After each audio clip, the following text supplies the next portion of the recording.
In this video, we're going to look at radiation from the sun, how much energy comes to the Earth, and what happens to that energy ultimately when it does. Now, to start us off here, let's talk about intensity a little bit. Intensity often shows up in the waves unit. And here, intensity is just talking about how much of a wave, how much of the light per unit area you have. So if you think of like a 60-watt light bulb, a 60-watt light bulb has a certain amount of power to it. Well, the intensity of the light that you see in that light bulb really depends on how far away you are from the light bulb. So if you were 100 feet away from that light bulb, it would look pretty dim because you're so far away. Well, what's happening is that light is going out in all directions and it spreads out as it does so. So the intensity drops because the amount of light has been spread out. So to calculate intensity, we're going to take the power of the source divided by the area that that source has been spread out over. So our units in that case will be always in watts per square meter. So the power, watts, divided by the area in square meters, or you could call that Wm to the minus 2. All right, so now let's think of that source spreading out in all directions. We can calculate the intensity of the sun's radiation arriving to Earth by taking the sun's power and the distance that Earth is from the sun. So imagine that you take the sun's power and it goes out in all directions. So it's a perfect sphere that's forming around the sun.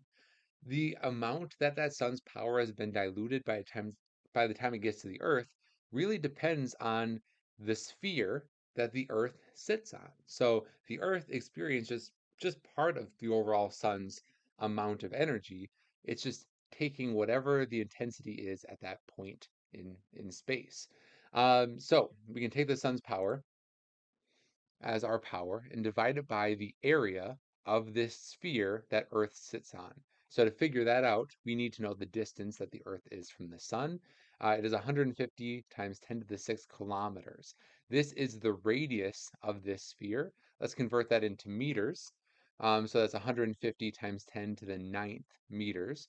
And that is the radius of the surface area of this sphere. While a sphere is 4 times pi times the radius of the sphere squared, again, putting the power here up in the numerator. And we get that the intensity of the sun's light at the position of the Earth is 1,358 watts per square meter. Now, that doesn't factor in how big the Earth is. It just figures out at the distance that Earth is from the sun, this is what the intensity has turned into. If you were sitting on Mercury, your intensity is going to be a lot higher because Mercury is closer to the sun and the sun's light has not spread out nearly as much in that closer distance to the source of the power. This goes with the inverse squared law, which basically says that if you double the distance you are, you have cut your intensity by 2 squared. If you triple it, you've cut it by 3 squared or 9, um, because as it goes out, it squares. Now we can take this value. This actually has a number or a name to it. We call it the solar constant. Solar constant, we're going to use a symbol capital S to represent. And we're going to round that 1,358. We're going to round it to 1,360 watts per square meter.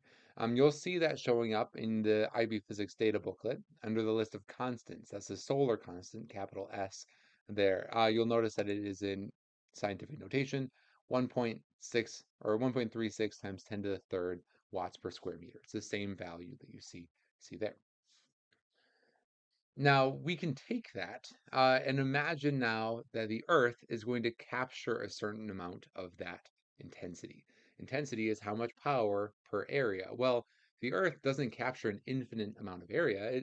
It is a large area, but it's an area nonetheless. So if we know Earth's radius here, imagine that the Earth is in that sunlight of intensity 1,360 watts per square meter, and the Earth, if it were in front of a giant wall, would basically cast a shadow on that wall. It captures a certain amount of that power and doesn't let it through. So I want to know how much power that is. Well, to do that, we need to figure out basically what the area of this circle, this shadow, is. Well, that area of a circle is pi r squared. We're going to use pi times the radius of the Earth squared. And we can get the area of sun power that is being captured.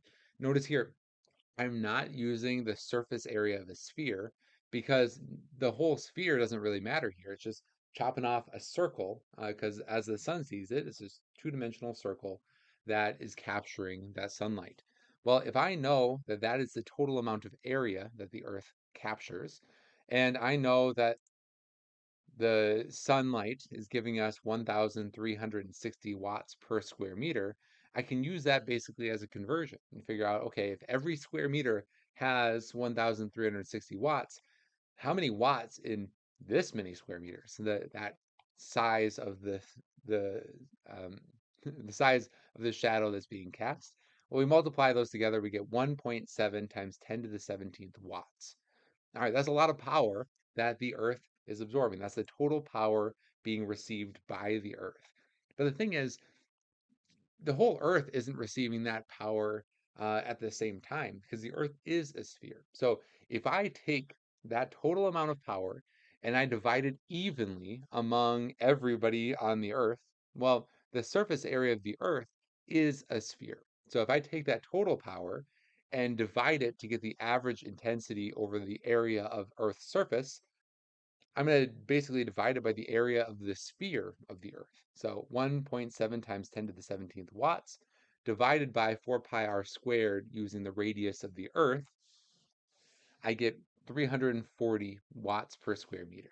So even though the total intensity that makes it to the Earth is 1,360 watts per square meter, on average, the surface of the Earth is receiving 340 watts per square meter. Now that's gonna factor in a variety of different things, right? That's gonna factor in averaging between daytime and nighttime when you're facing towards the sun or facing away from the sun.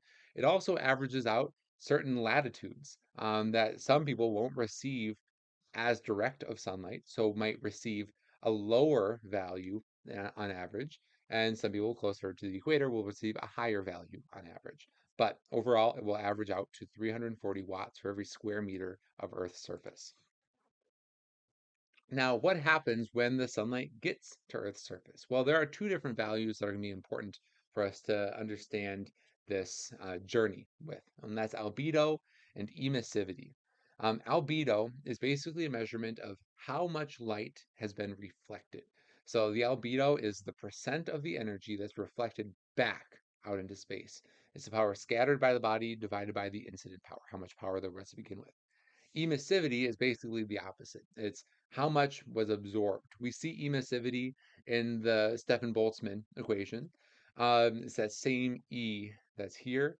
And it's basically comparing it to a perfect black body where everything would be absorbed. It's how close to that perfect absorption you would be. So if we have a very simple setup here, 80 watts incident on a surface, 60 watts reflected from the surface, we can calculate its uh, rough albedo and emissivity here. So the albedo is you take the 60 watts and divide it by the total 80 watts. That's a 0.75 or 75% albedo. Emissivity is just the opposite. So it's how much of that was absorbed. 80 watts, uh, only 60 get reflected. The other 20 is absorbed, so 25% or 0.25 for its emissivity. And Earth has a certain albedo to it. On average, that average of 340 watts per square meter that makes it to Earth from the sun, about 102 of that get reflected out. And from that general value, we can actually calculate the average albedo of the Earth. Basically, you just take the amount reflected divided by the amount that is incident. 102 divided by 340 is zero point 0.3. So the average albedo of Earth is zero point 0.3. There are some parts of Earth that are more reflective than others, and we'll see that here. So here are a bunch of different surfaces that Earth has. So farm grass, forest, desert, tundra, snow, ocean. And from this, you can see that there are differences in its albedo. Remember, albedo is how much a surface will reflect sunlight. So here you can see the albedo in the summer is usually kind of in that zero point 0.3 value. But there are some surfaces that have very high albedo. For instance, here, snow has an albedo of 0.66. That means 2/3 of all energy that is incident upon snow reflects back out to space. So it's a very reflective surface. And that makes sense. If you've ever been outside on a snowy day, you know that. You know that snow is very reflective. Well, the lowest albedo on this list, if you look at it, is actually way down here, the ocean.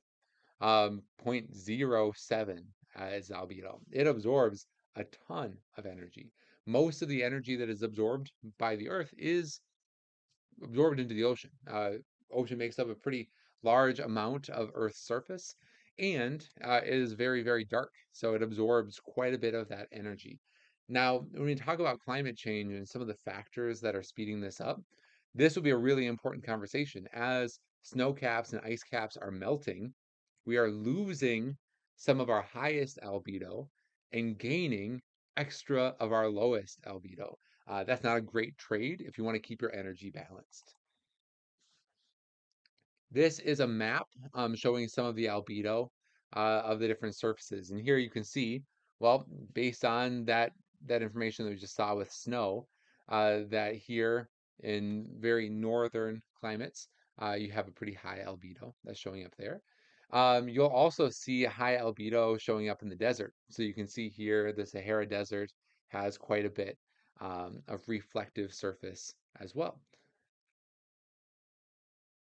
Now, humans have attempted to adjust our albedo as a way of combating climate change, at least in a local level. You'll see stories of there are places in LA that have painted streets white in order to swap out asphalt, which is a very low albedo, very absorbing, for something that's much brighter and to reflect things back out into space.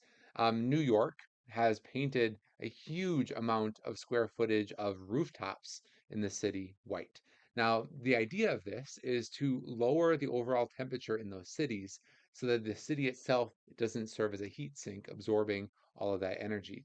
And part of this has led to a quest to make the world's whitest white paint. So here's a scientist posing with his whitest white. And scientists are now able to create white pigments that can reflect about 99% of all the energy that's incident upon it, which is pretty amazing. Normal white paint is about 70%, and it absorbs still quite a bit of the ultraviolet radiation, which the sun has a lot of. So this 99% reflective makes it even more reflective than most mirrors, and does a great job in doing kind of this geoengineering sort of quest to create a lower overall local temperature. So all of this leads to this discussion of thermal equilibrium. In order to maintain a constant temperature, the Earth has to have its balance sheet balanced out, that the amount of energy that is absorbed must equal the amount of energy that is uh, or that is absorbed and emitted has to kind of equal out with the amount that was actually incident upon it. So here, if you have 340 watts per square meter that is happening onto the Earth's surface on average, if that number that was being reflected back was anything other than that 340, you have an energy imbalance. It might not be a lot, but if we only reflected back 330 watts per square meter, that means that there'd be an average of 10 watts per square meter that it's gaining every single, or that 10 joules per square meter that is gaining every second. So it's 10 watts. You can see that that would make a big issue overall, that this temperature wouldn't be in equilibrium and it would get really, really hot. Likewise, if you reflected too much, it would start getting too cold because that equilibrium wouldn't be balanced anymore as well. Nature has a way of kind of making this equal out. There are different factors that we'll talk about in climate change that balance this pretty naturally. But over time, we can do things to our atmosphere that affect that balance. And you've probably heard of the greenhouse effect. And you've probably heard of it in terms of like a greenhouse, it bounces back in. Well, that's not totally true. The greenhouse effect is based on our atmosphere and how the molecules in our atmosphere interact with the temperature that is being radiated outward by the surface of the Earth. So, not all of the energy that's being reflected out is going to be just bouncing albedo energy. A lot of the energy is the Earth absorbing a certain amount of energy, getting hot, and with that heat, re-emitting energy in the infrared part of the wave or infrared wavelength part of the spectrum. And that energy is what interacts with some of these molecules that are happening that we call the greenhouse gases. So, to introduce that, I want to show a little clip of a video that does a great job talking about why these molecules are really important in this conversation. The Earth and the Moon are basically the same distance from the Sun, yet temperatures on the Moon average an unlivable -18 degrees Celsius. And even deadlier, they range from -170 Celsius during lunar night to 100 Celsius at lunar noon, regularly exceeding both the coldest and hottest temperatures ever recorded on Earth. And while the days and nights on the Moon are about 14 times longer than those on Earth, our planet's relatively fast rotation isn't what spares us from those loony temperatures. What protects us is our atmosphere. By day, it serves as a shield, blocking out the most harmful and energetic of the sun's rays and about 1/3 of the less intense but visible light. At the same time, it traps the infrared radiation, aka heat, radiating out from Earth's sun-warmed surface, keeping us from freezing solid at night. In order for our atmosphere to absorb any kind of radiation, it needs to have some electrically charged particles for passing electromagnetic waves to push around. And most of our atmosphere is made up of gas molecules that don't have an electric charge. They all have a balanced number of positive protons and negative electrons. But some molecules hold most of their negatively charged electrons closer to one side, lending them a lopsidedness that can jiggle back and forth to absorb the energy of incoming infrared rays. For example, water, ozone, and nitrous oxide are all electrically lopsided, so they all absorb infrared radiation. Then there are gases like carbon dioxide and methane. On paper, neither molecule looks lopsided, so it doesn't seem like they should be able to absorb any radiating heat. But in reality, gas molecules aren't motionless. They crash into each other billions of times per second, knocking each other in different directions and also into different modes of rotation and vibration. And it turns out that both carbon dioxide and methane spend most of their time shaking it in electrically lopsided ways, allowing them to absorb infrared rays and help insulate the Earth. Even though many different kinds of molecules can absorb infrared radiation, the vast majority of our atmosphere can't, because it's made of nitrogen and oxygen, which don't get lopsided even when they are vibrating. They're too symmetric. Nevertheless, the lopsided 1% are such good infrared absorbers that they manage to intercept about 90% of Earth's outgoing heat. Each captured ray gets pinged around the atmosphere, and most end up returning to the surface at least once before escaping to space. We don't need to visit the moon during frigid lunar night to know just how important the game of radiation pinball is for Earth. Ice records from our own coldest climate show that small natural variations in atmospheric carbon dioxide produce relatively big changes in temperature. They also show that, compared to the last 800,000 years, the game today is much, much harder. All right, so what you need to know from that video is not necessarily that these molecules are bouncing back radiation like you can think of uh, heat trying to bounce off of the roof of a greenhouse. Instead, here what's happening is these molecules are really good at absorbing infrared radiation because their natural frequency matches that of infrared radiation. So they absorb a little infrared radiation, they absorb it and then re-emit it. Some of it goes back to Earth, some of it goes out to space, but overall, having enough greenhouse gases doing this absorbing and re-emitting starts to play around with that energy balance that we looked at on the last slide, where we expect to see not everything to be exactly the same, but the amount of energy on a whole going into the Earth equaling the amount of energy that leaves the Earth, either by being absorbed and re-emitted or just reflected in the first place. Now, you need to know what the main players here are when we talk about greenhouse gases. This is a chart that shows the different wavelengths that different gases will absorb and then ultimately re-emit. And the highest one here is one that you actually probably haven't thought of, and that's water vapor. Water vapor is represented by this blue part on the graph. We don't talk about water vapor very often because it's not primarily a human-controlled feature.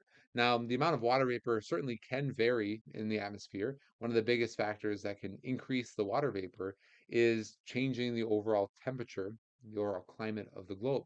So the hotter it is, the more water can evaporate and the more that water vapor can be stored in the atmosphere. But overall, we don't talk about water vapor too much because it isn't a driving factor of how the climate is changing due to humans. Now, the one that you probably hear about the most is carbon dioxide. Carbon dioxide is a product whenever something is burned, like a fossil fuel. And the amount of carbon dioxide has been proven to be increasing in the atmosphere pretty dramatically due to human influence. We'll talk in our discussion of climate change all the different ways that we can prove that, but it has a slightly different signature when it's burned from fossil fuels versus just being naturally occurring carbon dioxide. And we can see that it tracks pretty closely with the amount of carbon dioxide that we know has been introduced because of human interaction and different processes of burning fossil fuels and other things. Number three on this list is methane. Those are the three that you really need to know: water vapor, carbon dioxide, and methane. Methane comes from a variety of different sources, whether it's melting permafrost or just livestock. You've probably heard that cow burps and farts contain a lot of methane. And at the scale that different livestock operations are running, that is actually enough to make a measurable impact on our atmosphere. Now, the others that are in here on this chart are nitrogen oxides and oxygen or ozone, also vibrate at that frequency that is represented by infrared light, as we saw in that video. So you will need to know these top three and how they interact with the balance. But from this video, you should be primarily familiar with this idea of albedo, how to be able to calculate that albedo, and then be able to calculate and understand where this number comes from for the average intensity that the Earth experiences. We know it as the solar constant.